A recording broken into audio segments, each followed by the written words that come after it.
Zdravo, ja sam Mark Leitner i glavni sam instruktor Kaizen MMA Akademije Beograd. Imam veliko zadovoljstvo da vam predstavim prvi evropski MMA letnji kamp. Kamp će se održati u Vrnjačkoj banji, koja inače važi za najposećeniju turističku destinaciju u Srbiji.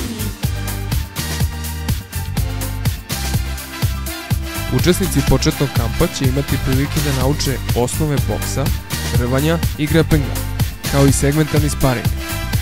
Učesnici naprednog kampa će pored svega toga imati priliku da nauče i tehnike tajlandskog boksa, ground and pound tehnike, tranziciju iz udaranja u rvanje, kao i brojne tehničko-taktičke elemente MMA borbe.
Da biste se dodatno informisali, pregledajte rubrike sajta gde je sve detaljno opisano o kampu. Ukoliko imate dodatno pitanje za nas, ne oklevajte da nas kontaktirate. Vidimo se na kampu.